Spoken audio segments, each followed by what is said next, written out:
Hello and welcome back to my channel. Today I want to start a conversation about identity. Don't confuse it with your personal identity. It's not about your name, your profession, not about your nationality, race, or political ideas. Confused? Let's go. Let's start with this. If I ask you to describe yourself right now, is it going to be the same description tomorrow? What about a month from now? How about a year, 5 years? How about 5 years ago? You see, our identity changes more often than we think it does. It changes every moment. It changes every time there is a shock. That shock is not something crazy, huge, although it kind of is. It changes your identity. That shock is a moment. That shock is a blink. Blink changes you. Our identity is based on the previous experiences and the current conditions. The previous experiences sort of travel with us throughout time. We accumulate them. And the current conditions in this context are dictated by certain external factors we have no control over. And it gets more complicated. Current circumstances change, previous experience changes. In fact, it's the perception of our previous experience that changes. If I ask you to describe your childhood, you will describe it based on your current state, current mood. You will bring memories relatable to you now. If I ask you a month or a year from now, you will tell me slightly or maybe even completely different story. It might be another story from your childhood, another memory that you want to recall, or it might be the same story, but the mood would change. The palette of the story, the colors would change. So your identity changes more often than you change your underwear. And what's more, is that your perception of your identity changes more often than your identity does. Let's consider this example. Imagine a little town somewhere nice, south of France, warm July evening. You're sitting at the table of one of the street cafes. Warm Mediterranean breeze carries smells of the town, feels pollen, tickles your nostrils. You're enjoying a glass of champagne or mineral water. You are a customer of that cafe. You came there to enjoy your drink, your meal. You came to experience something. That's your current identity. You're a tourist, a seeker of an adventure, an explorer of the new places. A waitress comes by to ask if you need anything else. The dark-haired, beautiful Spanish girl with somewhat tired but beautiful black eyes who works here during summer times. All of a sudden, your identity changes. You're no longer a tourist or a customer of that establishment. You are a man.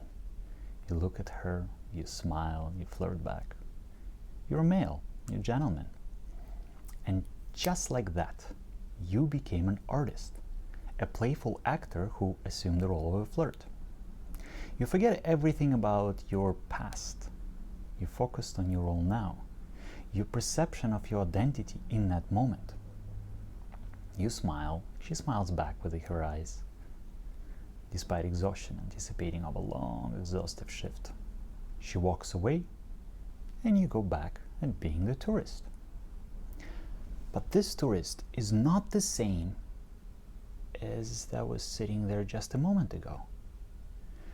Your tourist identity shifted based on your immediate experience, based on your perception of that experience, rather. Another gentleman comes into a cafe. He's dressed in clothes so uncommon for this setting. White linen suit, white hat, and long dark mustache, maybe even Dali-like. He sits at the neighboring table and catches an attention of the waitress. She gives him a friendly smile. Much more than you got from her just a moment ago. You're not a tourist anymore.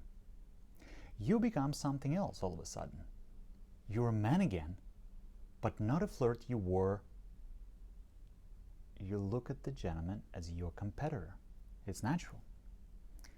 Or you might retrieve into your shell. Your fantasy might be challenged by him depending on your perception of his actions and her reactions. You see how many times your identity change in such a short period of time. And this is just an obvious or drastic changes. What about those little adjustments to those identities every moment, every blink of an eye as you play those roles. Our identity is dynamic. It changes every moment. Mine changed several times since the beginning of this video. We're continuously changing our perception of the world. And we change our perception of the world's perception of us. It's like standing in front of the mirror. You gaze adjusts immediately. So you come in a better light, so you like yourself better. Now imagine how much and how often your act changes on a regular basis throughout the day to please others. What is it based on?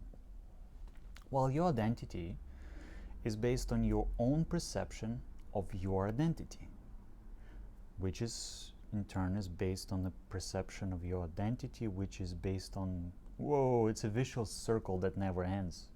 Or does it? Your identity, the roles you assume through time.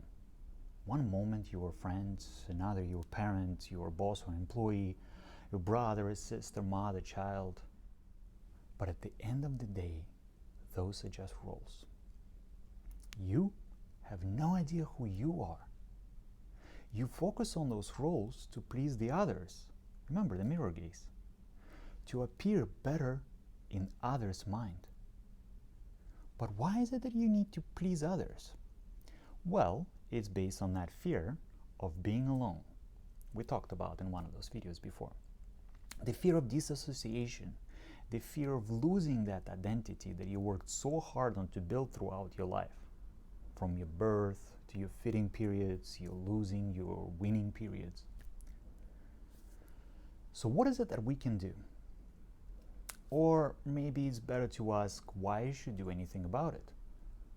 Well, you see, if you live your life and you're happily engaging in interactions and you have no concerns, no problems, well, keep doing it. Seriously, keep doing it. But what if you feel that something about this that doesn't make sense, something about feels unnatural, counterintuitive, maybe even feels counterproductive? Well, one, keep an eye on this channel, subscribe, like, and two, welcome to the awakening.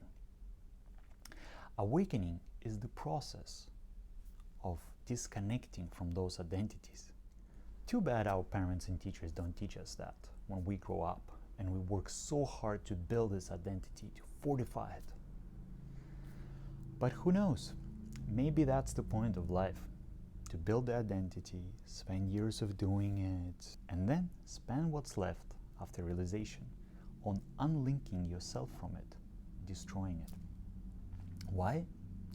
To find the real you. What is real you, you ask? If you ever wondered, I suggest you sit down, close your eyes, take a deep breath, and ask a question. Who am I? Just like that caterpillar in Wonderland. Who are you? And the question is more important than the answer. Until next time.